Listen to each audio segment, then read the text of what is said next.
Salam saudara, terima kasih kita berjumpa lagi dalam ini pertemuan yang ke mungkin 11, 12 atau 13 ya. Baik, pada hari ini kita akan melanjutkan pembahasan tentang nama-nama Allah yang berhubungan dengan kaitan dengan nama Allah ya. Saya harap kita memperhatikan bagian ini dengan baik ya.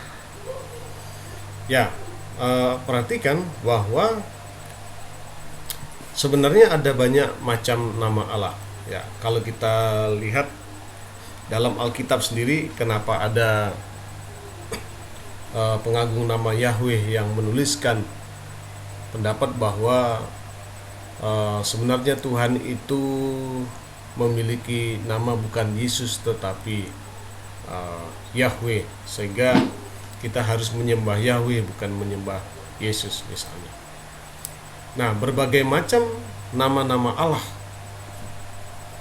pada masa dulu ada, paling tidak kita melihat ada 3 nama utama yang muncul dalam Alkitab.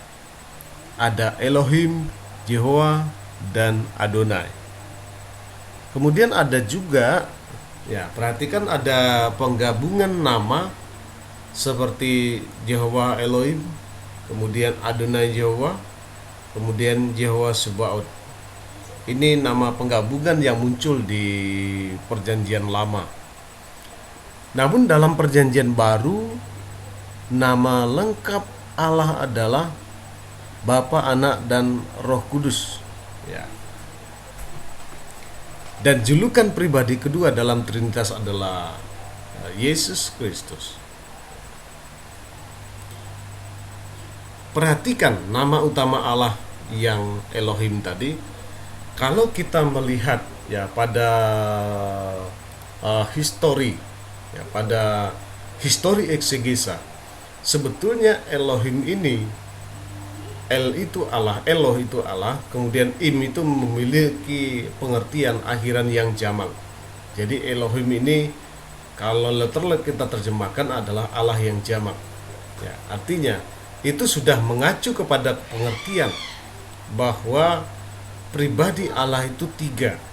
Jadi bukan Allah yang politeisme ya, saya tegaskan, bukan Allah yang politeisme, tetapi pribadi Allah 3 pribadi Allah, yaitu Bapa, Anak, dan Roh Kudus yang dijelaskan pada Perjanjian Baru. Elohim ini digunakan pertama kali di dalam kitab Kejadian yang menjelaskan bagaimana nama itu dipakai dan urutan-urutan pemakaian atau pemikiran yang menyertai dari pengertian tentang Elohim ya. Ada juga yang berpandangan bahwa Elohim ini adalah sering digunakan untuk panggilan terhadap dewa-dewa. Ya, bisa saja orang menggunakan kata Elohim dalam Alkitab itu untuk panggilan terhadap dewa-dewa, ya bisa saja. Namun Elohim yang dimaksudkan dalam Kejadian itu memperkenalkan diri kepada Israel dalam keluaran ya. Itu menjadi Yahweh yang dikenal oleh Israel. Itu adalah nama utama Allah. Dan saudara, ada satu hal yang penting. Nama yang penting yaitu Adonai. Adonai ini berasal dari kata yang berarti itu memerintah. Jadi Allah yang memerintah itu adalah layak disebut atau dipanggil sebagai Adonai. Ini dia Adonai, yaitu Allah yang memerintah. Ini muncul di dalam, paling tidak ada pengertian tuan ya, atau owner atau pemilik. Jadi Tuhan itu digambarkan sebagai pemilik dari alam semesta. Jadi Tuhan adalah pemilik dari segala ciptaan. Tuhan adalah pemilik dari segala sesuatu yang ada. Itu pengertian dari Yahweh ya. Sama seperti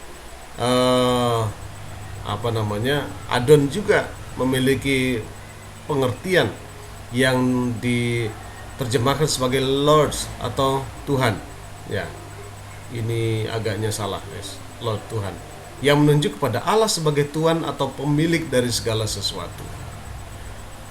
Nah, sampai di sini kita melihat bahwa Adonai itu adalah kata yang lebih bersifat kepada identitas kekuasaan Allah, posisi Allah di dalam alam semesta sebagai pemerintah, sebagai pemilik, sebagai penguasa. Ya. Lebih banyak digunakan untuk menjelaskan hal-hal tersebut. Kemudian termasuk Yehova. Ini merupakan nama perjanjian dan penebusan yang khas bagi Allah dalam perjanjian lama. Paling tidak kalau kita melihat dan menyelidiki, ya, nama ini muncul setidaknya 150 kali dalam kitab perjanjian lama. Ini menurut Hebrew Lexicon, bahwa nama ini muncul sebanyak 150 kali. Namun ada masalah berkaitan dengan pernyataan nama ini yang muncul dalam Keluaran itu. Dan dikatakan, akulah Tuhan, Jehovah. Aku telah menampakkan diri kepada Abraham, ya, Ishak dan Yakub. Jadi, pada bagian ini kita melihat bahwa Allah Israel itu disebut sebagai Yehova dalam hubungannya dengan identitas Allah. Ya, dinyatakan sampai Israel di padang gurun Sinai, mereka juga menerima penyataan dari Yehova. Nah, kalau kita pernah mendengar di dalam tetragrammaton dalam bahasa Ibrani, ini hanya ditulis dengan huruf konsonan, ya, iod, vaw, kemudian apalagi YHWH dalam bahasa, katakanlah bahasa Indonesia, ya. Jadi yod, waw, he, yod lagi, kemudian he, ya, dalam bahasa Ibrani. Dan tidak ada konsonan yang menjadi rujukan dasar bagi bagaimana mengucapkan nama ini, ya. Tapi ini adalah nama yang sakral bagi pandangan orang-orang Yahudi, ya. Ada nama penggabungan yang tadi kita lihat, ada Jehovah Elohim yang terjemahkan sebagai Lord God di dalam King James Version, ya. Ada juga pemikiran menggunakan Lord dalam huruf kapital. Ini penting, huruf kapital semua ini menjelaskan bahwa Tuhan itu adalah Tuhan Allah yang besar, Tuhan Allah yang memiliki kekuasaan yang luar biasa, ya. Kemudian ada penggabungan yang kedua, Adonai Yehovah ini terjemahkan juga sebagai Lord God dengan kata God menggunakan huruf kapital yang dicetak dengan ukuran lebih kecil. Yang ketiga, Jehovah Sabaoth dalam King James terjemahkan Lord of the Host atau Tuhan semesta alam. Jadi nama ini merupakan nama penggabungan yang muncul di dalam kitab suci kita, ya. Penting untuk kita juga perhatikan. Nah, secara khusus nama Elohim itu memiliki juga nama penggabungan yang muncul dalam Elohim. Perhatikan El Elyon. El ini adalah Elohim. Nah, Elyon ini menunjuk kepada salah satu atau apa yang dikerjakan Allah. Kalau dalam bahasa Most High atau Most High God, Allah yang Maha Tinggi. Nah, ini yang dimaksudkan dengan El Elyon, ya. Yang dapat dibandingkan dalam Kejadian pasal 14 ayat 18, di mana Allah yang Maha Tinggi adalah Allah pencipta atau possessor atau pemilik langit dan bumi atau alam semesta. Kemudian ada satu nama lagi, El Olam. Dalam King James ini terjemahkan the everlasting God, atau Allah yang maha kekal, Allah yang tak terbatas, ya, dalam Kejadian. Artinya Allah segala zaman atau Allah yang kekal. Itu dijelaskan dalam pengertian El Olam tersebut. Ada satu nama yang sangat menarik, yaitu El Shaddai.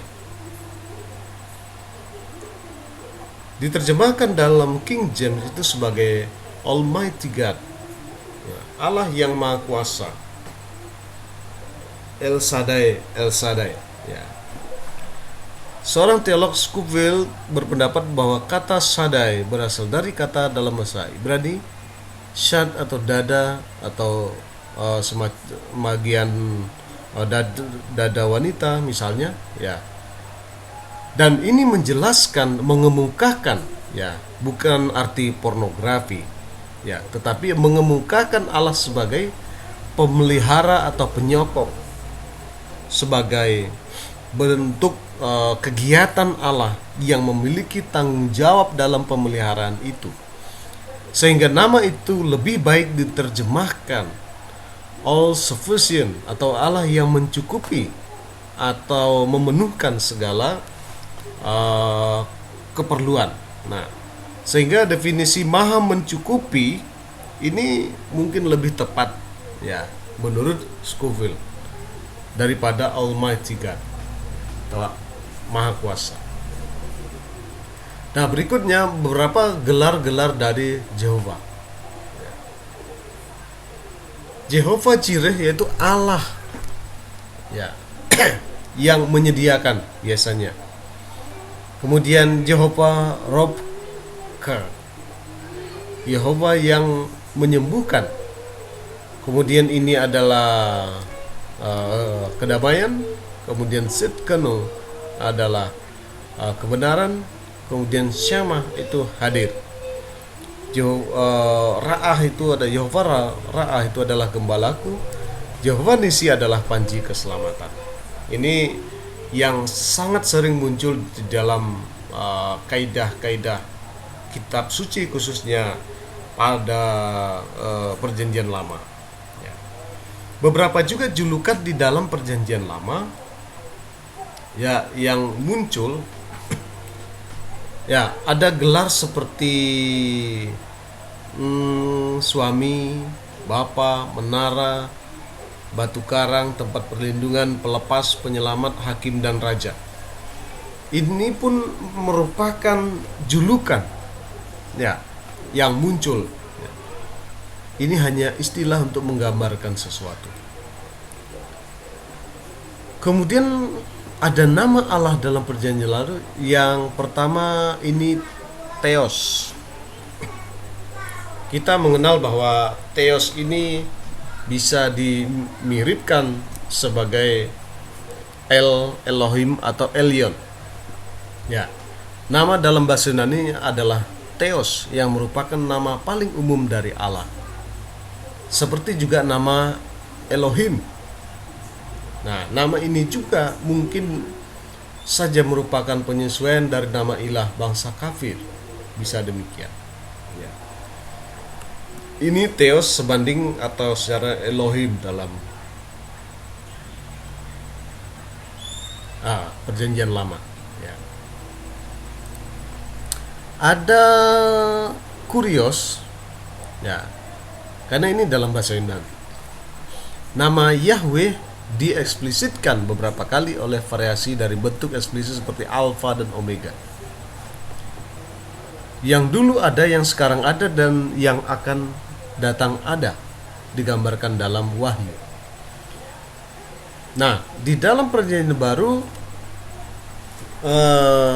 Kurios ini bisa mengganti Adonai, karena termasuk di Septuaginta juga, karena Septuaginta adalah perjanjian lama berbahasa Yunani.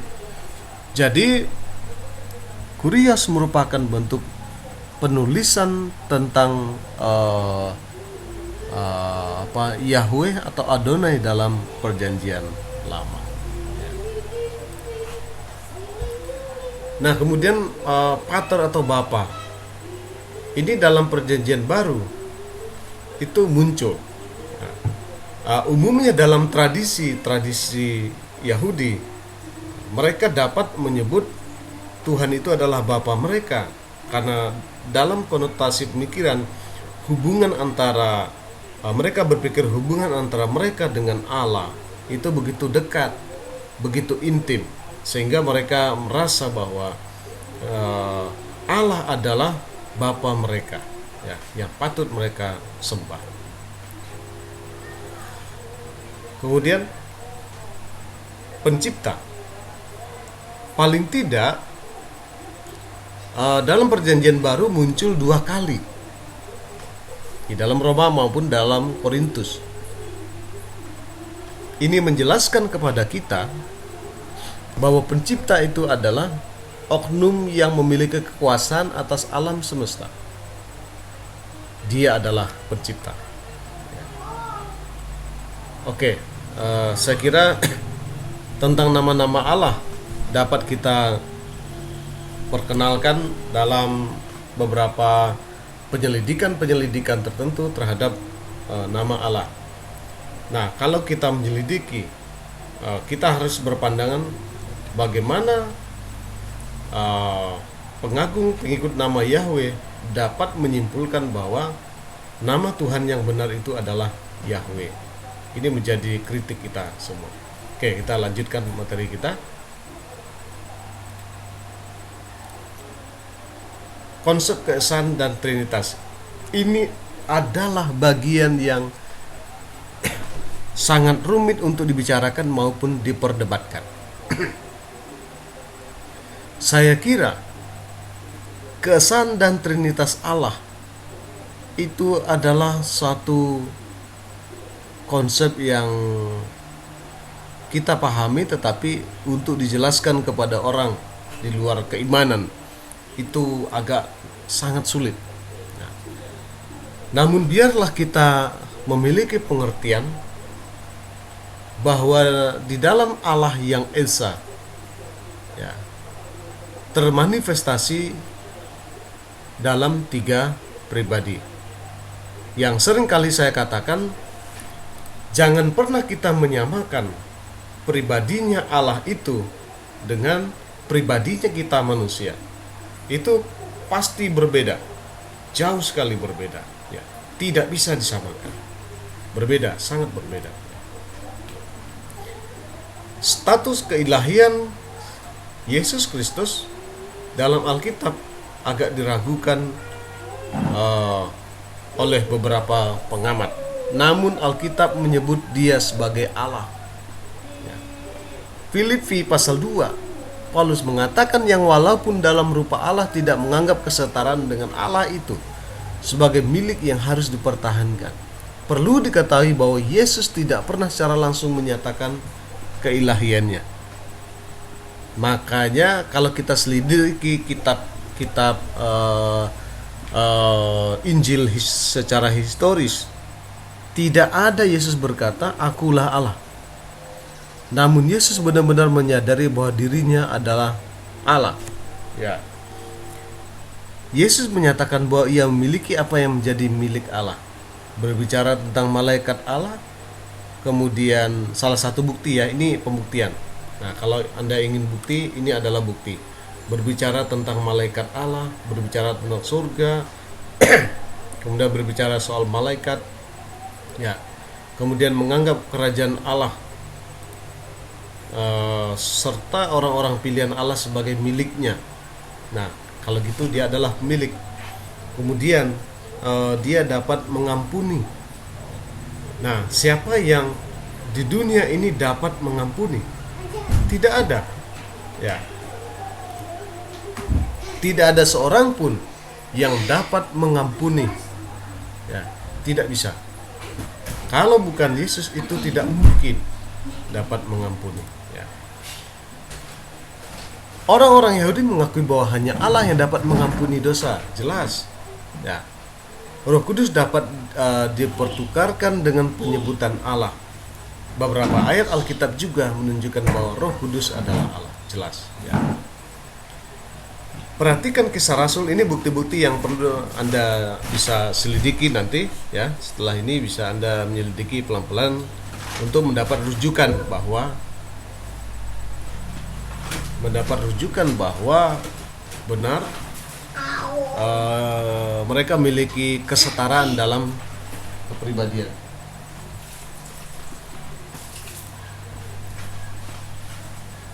Oke, proses mengorganisasi gereja serta menyebarluaskan iman dan bahkan perjuangan tetap hidup dalam dunia ini menghalangi pemikiran yang serius mengenai doktrin Trinitas. Bahkan perpecahan pemikiran dalam gereja mula-mula ya tentang kesimpulan terhadap doktrin Tritunggal Trinitas itu menjadi catatan yang penting dalam sejarah gereja.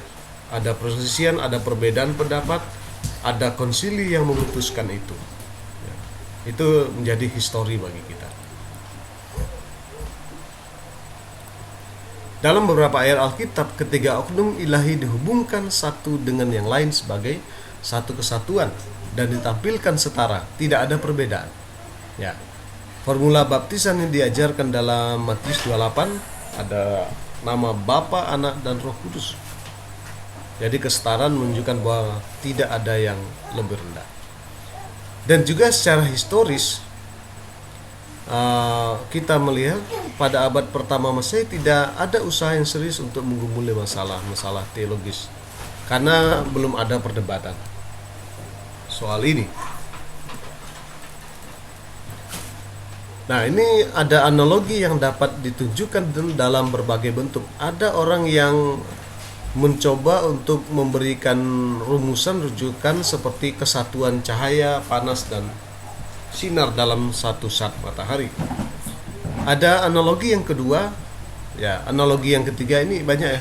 Anda bisa selidiki dan bisa perhatikan baik-baik apakah analogi-analogi ini dapat diterima secara biblikal maupun secara logika.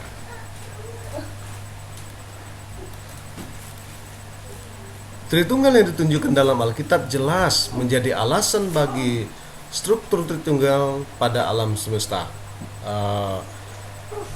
Struktur Tritunggal dalam alam semesta itu bervariasi dan tidak dapat, saya katakan tidak dapat memberikan jawaban yang tuntas mengenai Tritunggal yang Allah, yang pribadinya Allah, itu tidak bisa ya.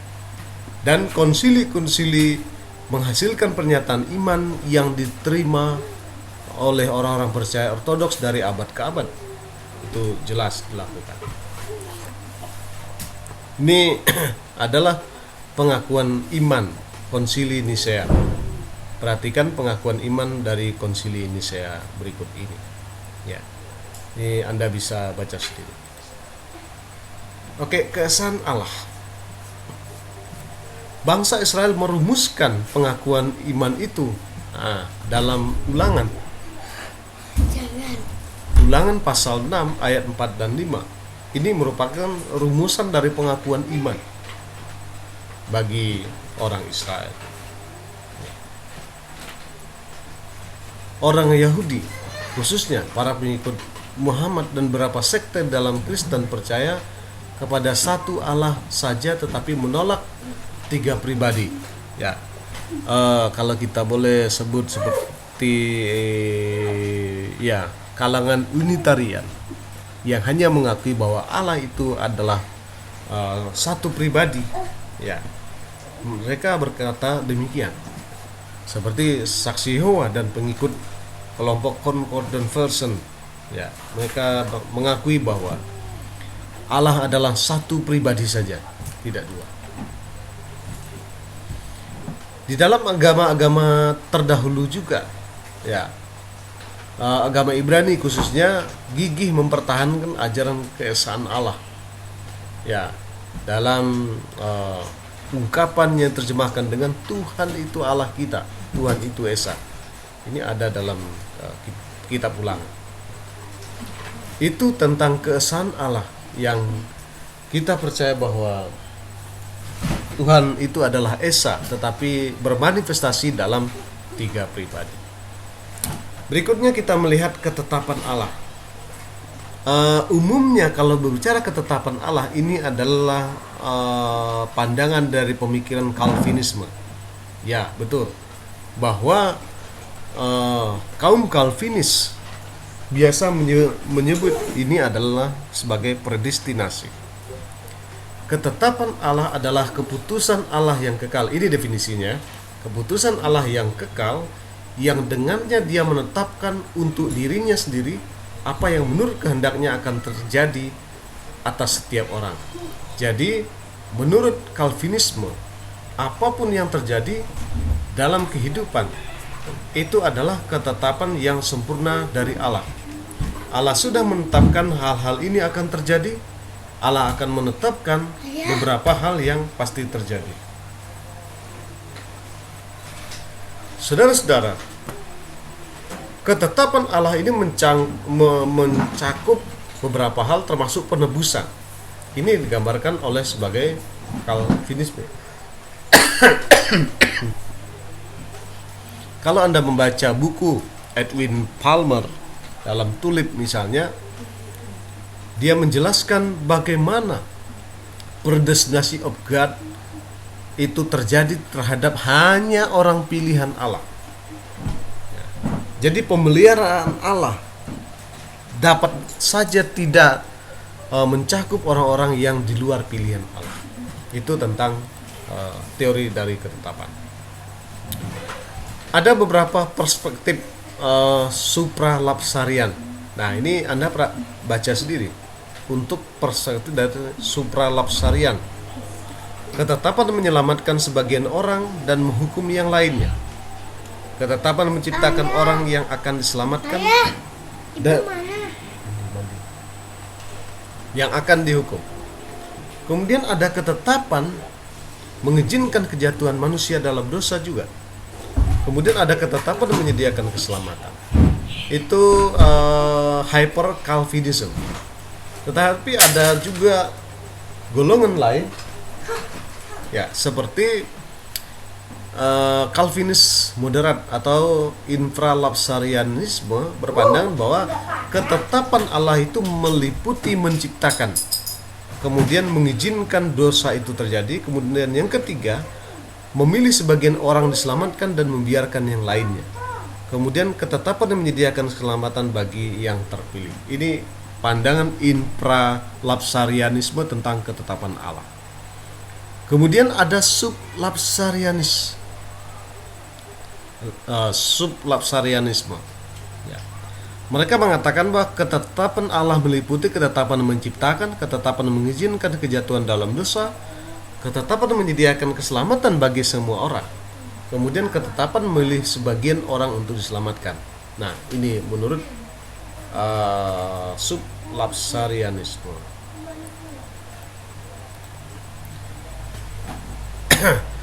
Bagi kelompok Arminian, ini akan berbeda lagi pemikiran tentang yang namanya apa yang ditetapkan Allah, apa yang ditetapkan Allah dan apa yang tidak ditetapkan Allah. Itu akan berbeda lagi. Nah, kelompok Arminian mengatakan pemilihan disyaratkan oleh pengetahuan sebelumnya yang ilahi akan iman. Jadi tidak ada unsur sepenuhnya mutlak itu adalah penetapan Allah, tapi ada unsur pengetahuan yang ilahi akan iman. Ya.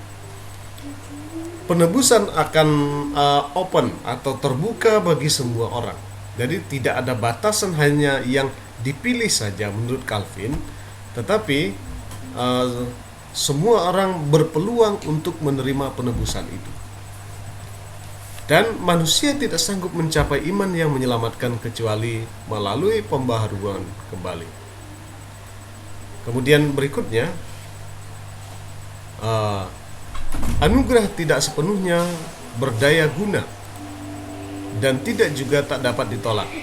Jadi masih ada peluang 50-50 untuk seseorang dapat memperoleh atau tidak diselamatkan itu.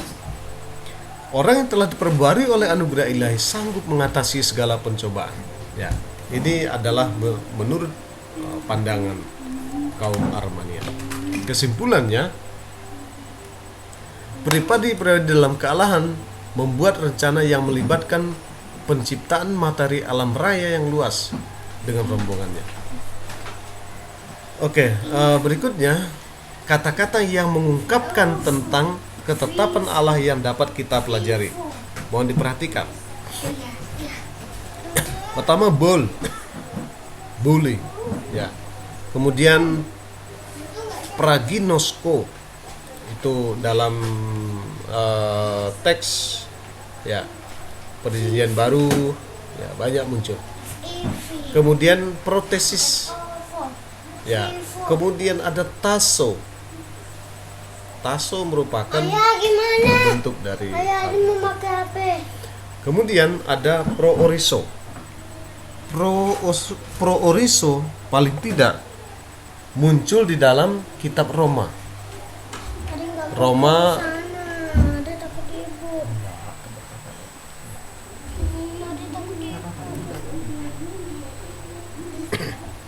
Efesus 1 ayat 15 itu menjelaskan bagaimana Allah telah menentukan kita dari semula oleh Yesus Kristus untuk menjadi anak-anak-Nya. Ya. Nah, saudara yang dikasihi Tuhan, ini adalah bagian dari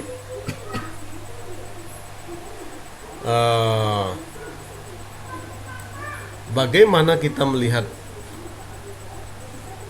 kata ini digunakan sebagai bentuk pemeliharaan Allah atas alam semesta dan atas kehidupan manusia. Ya, saya kira kita sampai di sini dulu. Nanti setelah ini saya akan menunjuk mencatat beberapa penugasan yang harus saudara kerjakan. Terima kasih atas perhatian saudara. Tuhan Yesus memberkati kita.